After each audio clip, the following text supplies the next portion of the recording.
BNP যে পথে হাঁটতেছে আর যেভাবে কথা বলতেছে তাতে মনে হচ্ছে তারা ফ্যাসিবাদের সেই পথেই হাঁটতেছে। কথাটা কেন বললাম, বলার কারণ হচ্ছে ওই ফ্যাসিবাদ বা আওয়ামী লীগ যেভাবে করে চাঁদাবাজি করতো, এরাও এখন চাঁদাবাজি শুরু করেছে। তারাও যেভাবে দখলদারি ছিল, এরাও দখলদারি শুরু করে দিয়েছে।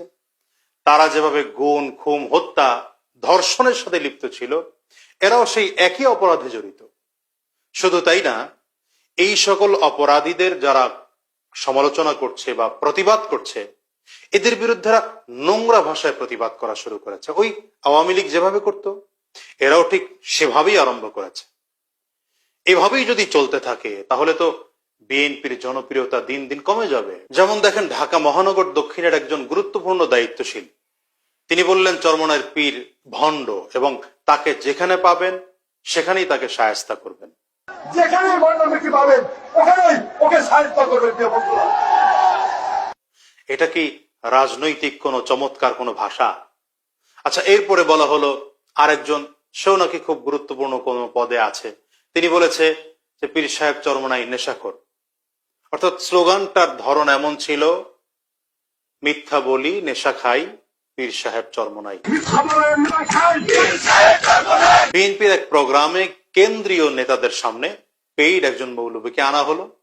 আদৌ সেই মৌলবী কিনা আমি জানি না, সে কোনো মাদ্রাসায় পড়েছে কিনা জানা নেই, এবং তার চেহারাটাও খুব একটা পরিচিত নয় যে তার চেহারা দেখে বোঝা যাবে সে কোনো পরিচিত আলেম। আমার কাছে মনে হয় না সে কোনো মৌলবী, বলা যায় মৌলুভী, অর্থাৎ মধুর লোভী। সে এসে বলল যে ওযু ছাড়া নাকি নামটাই নেওয়া যাবে না। বিএনপির বিরুদ্ধে কোনো কথাবার্তা বলতে হলে সাবধানের সাথে ওযু করে কথা বলবেন। ব্যাপারটা বুঝলাম না, ওযু কেন করতে হবে? এরপরে পাশাপাশি বলল চরমনাইয়ের পীর এতদিন দালাল ছিল। এরপরে বলা হলো যে তার দাঁত দুটো ফেলেছে আওয়ামী লীগ, বাকিগুলো আমরা ফেলে দেব। এই যে ভাষাগুলো, এরপরে আরো স্লোগান বিভিন্ন রকম দেওয়া হয়েছে, জামাত শিবির রাজাকার, এই মুহূর্তে বাংলা ছাড়। মানে এই যে কথাগুলো, এই কথাগুলো তো একটা সময় আওয়ামী লীগ বলতো। তাহলে কি আওয়ামী লীগের নতুন ভার্সন বিএনপি? এই পেইড মৌলবী যারা আছে এরা 500 টাকা আর এক প্যাকেট বিরিয়ানি আর একটা ডিম পেলেই তো এদের ফতুয়া ঘুরে যায়, কখনো ওদের পক্ষে কখনো এদের পক্ষে। এই ভিডিও তো সোশ্যাল মিডিয়াতে এখনো আছে। কিছুদিন আগে এই জাতীয় একদল মৌলবী নৌকার স্লোগান তুলেছিল, এখন আবার এরা বিএনপির পক্ষে কথা বলা শুরু করেছে, ওই একই ধরনের এরা। আমি যেটা বলবো সেটা হচ্ছে, রাজনীতিতে সমালোচনা থাকবে, প্রতিপক্ষ থাকবে, শত্রু থাকবে, মিত্র থাকবে, কিন্তু তার মানে এই নয় যে শত্রুদের এমন সমালোচনা করতে হবে, সমালোচনার নোংরা ভাষা, একদম সর্বনিকৃষ্ট নোংরা ভাষা ব্যবহার করতে হবে। এটা তো রাজনৈতিক শিষ্টাচার না। শায়েখে চরমনাই, পীর সাহেব চরমনাই প্রতিবাদ করেছেন। কেন প্রতিবাদ করেছেন?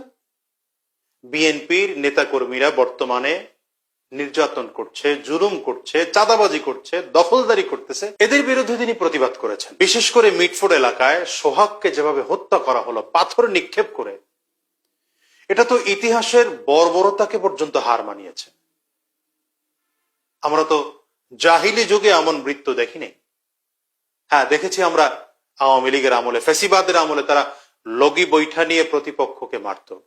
এখন এরা পাথর নিক্ষেপ করে প্রতিপক্ষকে মারতে শুরু করেছে।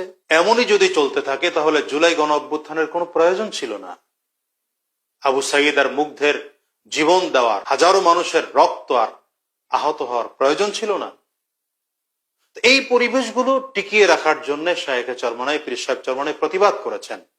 আপনি যদি তাকে প্রতিপক্ষ মনে করে ঘৃণ্য ভাষায় আঘাত করতে থাকেন, তাহলে রেজাল্ট দাঁড়াবে এটা যে পীর সাহেব চরমনাই বা ইসলামী আন্দোলন দিন দিন জনপ্রিয়তা তাদের বাড়তেই থাকবে আর বিএনপির জনপ্রিয়তা কমতেই থাকবে।